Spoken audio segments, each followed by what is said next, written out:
جو معاشرے سے ہمیں نظریات مل رہے ہوتے ہیں، جو ہم سب لوگ باہر سے گھر لے کے آ رہے ہوتے ہیں. ایک چھوٹا بچہ مسجد سے گھر لے کے آتا ہے نظریات، پھر اسکول سے لے کے آتا ہے، پھر کالج سے، پھر یونیورسٹی سے، پھر وہ کہیں جاب پہ لگتا ہے تو وہاں کے نظریات لاتا ہے. جو خواتین ہوتی ہیں وہ کٹی پارٹی کرتی ہیں تو کھانا کھاتی ہیں اپنے اپنے گھر سے منگا کے اکٹھا بیٹھ کے. تو وہ نظریات جو ہیں وہ گھر لے کے آتے ہیں، اور ان نظریات میں بہت سے نظریات ایسے ہوتے ہیں جن سے تکلیف نکلتی ہے. مثال کے طور پر آپ گھر کے باہر سے یہ نظریہ گھر لے کے آتے ہیں کہ اگر آپ افورڈ نہیں بھی کر سکتے تو آپ نے قربانی کرنی ہے. آپ نے 2-2.5 لاکھ روپے لگا کے قربانی کرنی ہے، چاہے آپ کو ادھار لینا پڑے. شاید آپ میں سے کسی نے وہ ڈرامہ دیکھا ہو بکرا قسطوں پر، بڑا مشہور ڈرامہ تھا عمر شریف کا. تو اگر آپ کا نظریہ یہ ہے تو جو قربانی آپ ادھار پکڑ کے کریں گے وہ قربانی آپ محلے داروں کے لیے کریں گے اور اس کا ثواب کا پتہ نہیں، اور وہ بوٹیاں ہضم ہو جائیں گی لیکن وہ جو قرضہ ہے وہ ہضم نہیں ہوگا، وہ واپس کرنا پڑے گا. تو یہ جو نظریہ ہے کہ شو آف کرنے کے لیے کرنا پڑتا ہے، اس نظریے سے تکلیف ابھرتی ہے. جو شادی بیاہ پہ آپ کہتے ہیں کہ 1000 بندہ بلائیں گے اور بیچ میں گورنر پنجاب کو بھی بلائیں گے، وزیر اعلیٰ کو بھی بلائیں گے، مشہور لوگوں کو بلائیں گے اور انہیں منتیں کریں گے کہ بھائی جان تسی بس لنگ جانا ہے اتھوں دی. اور اس طرح ہوتا ہے کہ جو وی آئی پی گیسٹ ہوتے ہیں ان کو ترلے کیے جاتے ہیں، بلکہ باقاعدہ پیسے دیے جاتے ہیں ان کو. آپ کو یہ علم ہے کہ جو سیلیبریٹیز ہوتی ہیں ان کو 5-10 لاکھ روپیہ دیا جاتا ہے اس بات کا کہ وہ آپ کی شادی میں شرکت کریں گے، آپ کے گھر میں شادی میں شرکت کریں گے. تو یہ جو نظریات ہیں جن سے پھر آپ مقروض ہو کے شادی کی خوشیوں کو ملیا میٹ کر دیں گے تو اس سے تکلیف ابھرتی ہے. ایسے بہت سے نظریات ہیں جو کہ ہم باہر سے اکٹھے کر کے اپنے گھر میں لاتے ہیں اور پھر گھر میں تکلیف ابھرتی ہے، اور جب تکلیف ابھرتی ہے تو ہم ڈس فنکشنل ہو جاتے ہیں، ہم فنکشن نہیں کر سکتے. جب بھی ہمیں ایموشنل ڈسٹربنس ہوتی ہے، غصہ آتا ہے، امبیرسمنٹ ہوتی ہے، ڈپریشن ہوتی ہے، تو پہلی چیز ہے کہ ہم ڈس فنکشنل ہو جاتے ہیں، ہم فنکشن نہیں کر پاتے. اور فنکشن کرنے کے لیے ہم نشہ کرتے ہیں. نشہ ہم ڈس فنکشنل ہونے کے لیے نہیں کرتے، نشہ ہم فنکشنل ہونے کے لیے کرتے ہیں.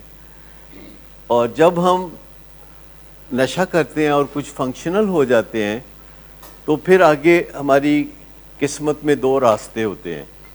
ایک یہ کہ ہمارے جسم میں نشے کی بیماری آ جائے گی، ایک وہ کہ ہمارے جسم میں نشے کی بیماری نہیں آئے گی، پر ہمیں پتہ نہیں کہ ہم کس کیٹیگری میں فال کریں گے. اور اگر ہمارے جسم میں نشے کی بیماری آئی، جو کہ 10 سے 15% لوگوں کے جسم میں آ جاتی ہے، تو اس کا مطلب ہے کہ اب وہ پھر نئے سرے سے ڈس فنکشنل ہو جائیں گے. اب ڈس فنکشنل کرنے والی چیز وہ نظریات نہیں ہوں گے جو معاشرے سے اکٹھے کیے کرتے ہیں. اب ڈس فنکشنل بنانے والی چیز کون سی ہوگی؟ نشہ نہیں، نشے سے اندر جو ٹاکسنز ہیں، جو نشے کے اندر جانے سے زہریلے مادے بنتے ہیں، اب وہ جو زہریلے مادے ہیں ڈس فنکشنل بنا دیں گے. ڈس فنکشنل، تو ڈس فنکشنل جو ہے زہریلے مادے جنہیں ہم ٹاکسنز کہتے ہیں وہ پھر اب ہمیں بنائیں گے. اور اس حالت میں جب ہم ڈس فنکشنل ہوتے ہیں، کام نہیں کر سکتے، صبح نہیں اٹھ سکتے، دفتر نہیں جا سکتے، وعدے پورے نہیں کر سکتے، تو دوسرے لوگ ہمارے لیے بہانے بناتے ہیں کہ ان کی طبیعت ٹھیک نہیں ہے، اس لیے وہ دفتر نہیں پہنچے، اس لیے وہ کمٹمنٹ پوری نہیں کر سکتے، اس لیے وہ شادی بیاہ میں نہیں پہنچے. تو لوگ ہمیں کور کرتے ہیں تو ہمیں لگتا ہے کہ ہم ڈس فنکشنل نہیں ہیں، ہم ٹھیک ٹھاک ہیں. جب نشے کا اور جسم کا آپس میں تال میل نہیں رہتا تو جسم کے اندر پھر زہریلے مادے بنتے ہیں. یہ ایسے ہی ہے جیسے ہم کوئی کھانا غلط کھا لیں، کوئی بازار سے گندا کھانا کھا لیں اور ہمیں وومیٹنگ آتی ہے تو اس میں سے بدبو آتی ہے. وہ بدبو کس چیز کی ہوتی ہے؟ ٹاکسنز کی. باہر سے جو ہم نے کھانا کھایا تھا اس میں سے تو بدبو نہیں آ رہی تھی، لیکن وہ کھانا ٹھیک نہیں تھا، ہمارا معدہ ٹھیک نہیں تھا، اور دونوں نے مل کے وہ ٹاکسنز بنائی اور لوز موشن آنے شروع ہو گئے، وومیٹنگ آنی شروع ہو گئی، ڈی ہائیڈریشن ہونی شروع ہو گئی.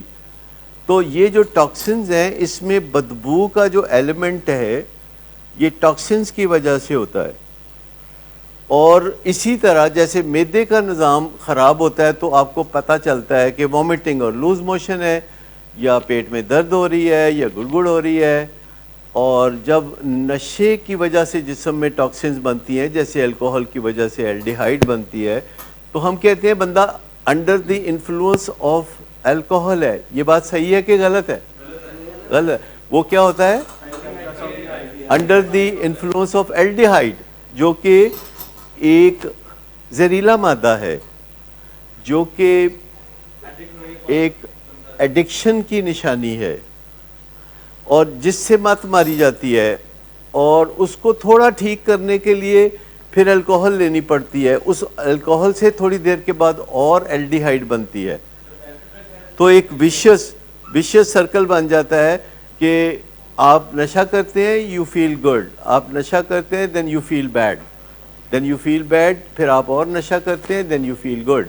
تو یہ آپ ایک وہ سی سو پہ چلے جاتے ہیں کہ جس میں آپ نشہ کرتے ہیں تو تھوڑی دیر اچھا فیل ہوتا ہے، تھوڑی دیر کے بعد برا فیل ہوتا ہے، پھر اور نشہ کرتے ہیں پھر برا فیل ہوتا ہے، اور اس چنگل میں پھنس جاتے ہیں.